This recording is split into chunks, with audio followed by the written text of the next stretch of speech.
Hello everyone, আবারও সবাইকে নিয়ে আসলাম সুমির রান্না করে। তো আজকে আমি এখানে কিছু মাশরুম নিয়েছি, মাশরুম মশলা বানাবো। মাশরুমগুলো আমি ধুয়ে ফ্রেশ করে কেটে নিয়েছি, আর অল্প কিছু মশলা দিয়ে ম্যারিনেট করে রাখবো এখন কিছু সময়ের জন্য, এই যে 15-20 মিনিটের জন্য। আর এদিকে আমি কিছু পেঁয়াজ, কাঁচা লঙ্কা আর টমেটো কেটে নিয়েছি। এখানে আমি 4টার মতো পেঁয়াজ নিয়েছি। পেঁয়াজ কুচি করে, খুব ছোট ছোট কুচি কুচি করে কেটেছি, কারণ পেঁয়াজটা পিষে দেব না, শুধু কেটে সম্বাসের মধ্যে দেবো সবগুলো। এখানে টমেটোটাও আমি পিষে নেব। আর এদিকে আদা আর রসুন নিয়েছি অল্প, এটাকে আলাদা পেস্ট করব। এখানে 10-12টা কাজু নিয়েছি, এটাকে আলাদা পেস্ট করব। সবগুলো আমি আলাদা আলাদা পেস্ট করব।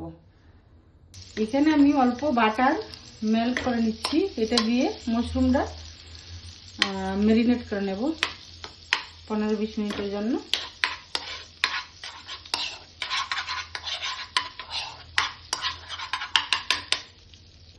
এখন আমি মাশরুমে অল্প মশলা দিয়ে দিচ্ছি, অল্প হলদি পাউডার, অল্প শুকনো লঙ্কা পাউডার, আর দিয়ে দিচ্ছি অল্প নুন। দিয়ে এই যে বাটারটা আমি মেল্ট করে রেখেছিলাম, এটা এবার ঢেলে দিচ্ছি মাশরুমের উপরে। আর দিচ্ছি অল্প গরম মশলা পাউডার, এই যে দিয়ে আমি মেখে 20 মিনিটের মতো রেখে দেব। দেখ, এবার যে কড়াইটাতে আমি বাটার মেল্ট করেছিলাম, মানে অল্প গরম করেছিলাম, ওইটাতে আমি তেল দিয়ে দিচ্ছি। তেলটা মোটামুটি গরম হয়ে গেছে, 2টা তেজপাতা দিলাম। আর দিচ্ছি যে পেঁয়াজটা আমি কুচি করে রেখেছিলাম কেটে, সেই পেঁয়াজটা। এখানে পেঁয়াজটা আমি বেশি দিচ্ছি, কারণ পেঁয়াজ পিষে দেব না।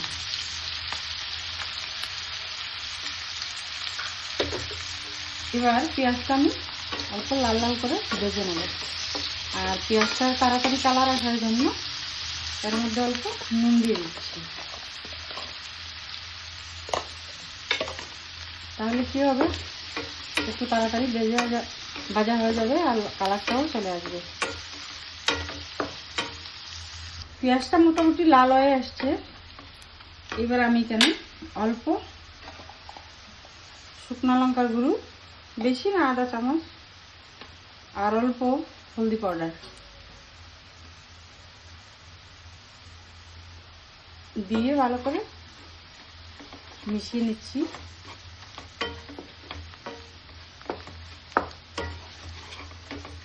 কয়েক সেকেন্ডের জন্য এটা ভেজে নিয়েছি। এবার দিচ্ছি আদা রসুনের পেস্ট।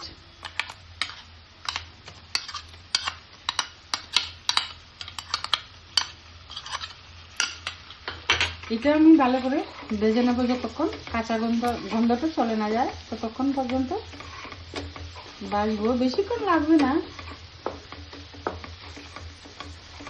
মোটামুটি ভাজা হয়ে গেছে। এবার আমি দিয়ে দিচ্ছি 4-5টা টমেটো, যেটা আমি পিষে রেখেছিলাম, টমেটো পেস্টটা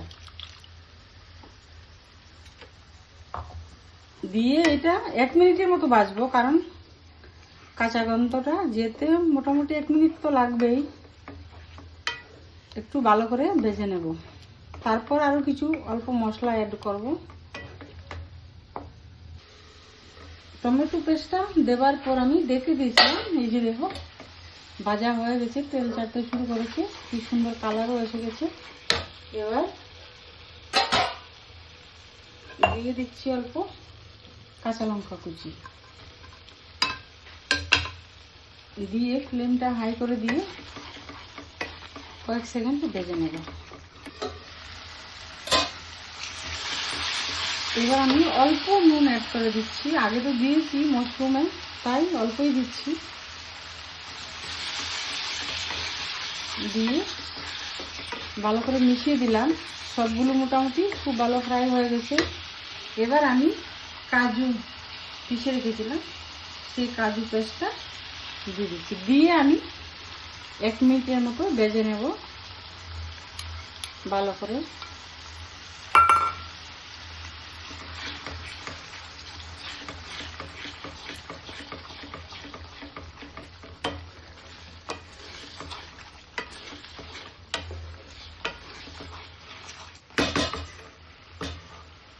অল্প সময়ের জন্য রেখে দিলাম।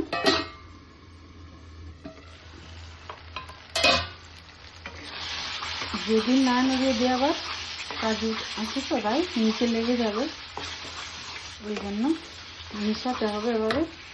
আর কাজু পেস্ট যেটাতে রেখেছিলাম এটা দিয়ে অল্প জল দিচ্ছি, দিয়ে আবারও ভালো করে নেড়ে চেড়ে ভেজে নেব।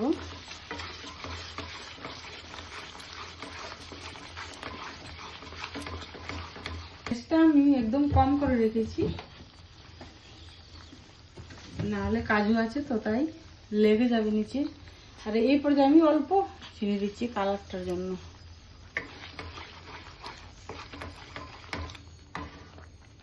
গ্যাসটা একদম কম করে কয়েক সেকেন্ডের জন্য দেখে দিচ্ছি আবারও, যাতে কাজুটা ভালো করে ভাজা হয়ে যায়। এই যে দেখো ভাজা হয়ে গেছে, তেল ছেড়ে দিয়েছে। এবার আমি এখানে অল্প মশলা অ্যাড করব। এখানে দিচ্ছি গোলমরিচ পাউডার, অল্প আধা চামচ থেকে অল্প কম হবে। আর দিচ্ছি আধা চামচের মতো ভাজা জিরে, অল্প ফ্রাই করে জিরেটা আমি পেস্ট করে নিয়েছি, ওই ভাজা জিরে গুঁড়ো দিলাম আধা চামচ। আর দিচ্ছি 1 চামচের মতো ধনে পাউডার, দিয়ে সবগুলো ভালো করে মিশিয়ে আবারও 1 মিনিটের মতো ভেজে নেব। মোটামুটি ভাজা হয়ে গেছে, খুব সুন্দর একটা ফ্লেভার আসছে। এবার এখানে আমি মাশরুমগুলো দিয়ে দিচ্ছি। অনেকে কিন্তু মাশরুম ফ্রাই করে দেয়, আমি তো আধা ঘন্টা হবে আমি ম্যারিনেট করে রেখেছিলাম বাটার, অল্প হলদি আর শুকনো লঙ্কা আর নমক দিয়ে। এই জন্য আমি এটা এখানে এমনিতে দিয়ে দিচ্ছি। এটা এভাবে রেখে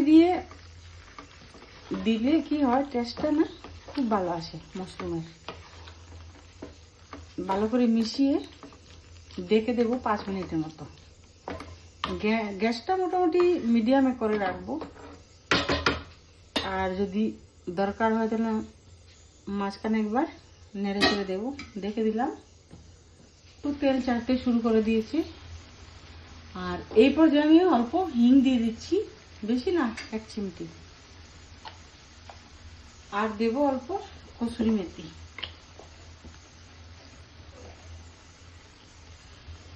দিয়ে আবারও ভালো করে নেড়ে চেড়ে দিচ্ছি। ভালো করে মিশিয়ে দিচ্ছি, দিয়ে আরো 2 মিনিটের জন্য রেখে দেবো আবারও।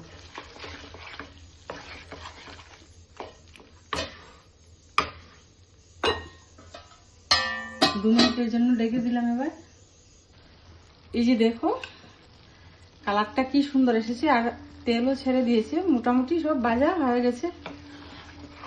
মাশরুমটাও এখানে খুব ভালো বয়েল হয়েছে। এবার আমি 1 কাপের মতো জল দেবো ঝুলের জন্য, গ্রেভির জন্য। বেশি একটা পাতলা করবো না, শুকনো শুকনো গাঢ় থাকবে গ্রেভিটা। এই যে দেখো তেলগুলো ছেড়ে দিয়েছে, কি সুন্দর কালার আসছে। সবকিছু একদম পারফেক্ট ভাজা হয়েছে, আর গন্ধটাও খুব সুন্দর হয়েছে। এবার আমি অল্প জল দিয়ে দিচ্ছি ঝুলের জন্য, বেশি না 1 কাপের মতো। বাস এইটুকুই দিলাম। এটা ভাত দিয়ে বলো আর রুটি পরোটা যে কোনো কিছু দিয়ে খুবই টেস্টি। দেখবে একবার ট্রাই করে, যদি ভালো লাগে লাইক কমেন্ট করে সাথে থাকবে। যা রান্না করি তেমন স্পেশাল কিছু না, যা রান্না করি তাই শেয়ার করি। যদি তোমাদের ভালো লাগে আমার রান্নার প্রসেস, ট্রাই করে দেখবে, সাথে থাকবে। এবার বেশি না 3-4 মিনিটের জন্য রেখে দিলাম, তারপর একদম পারফেক্ট হয়ে যাবে। এই যে দেখো আমার মাশরুম মশলা রেডি হয়ে গেল। এবার অল্প করে ধনিয়া পাতা দিয়ে দিচ্ছি ছিটিয়ে। দেখবে ট্রাই করে, যদি ভালো লাগে লাইক কমেন্ট শেয়ার করে সাথে থাকবে। দেখার জন্য সবাইকে আবারও অনেক অনেক ধন্যবাদ।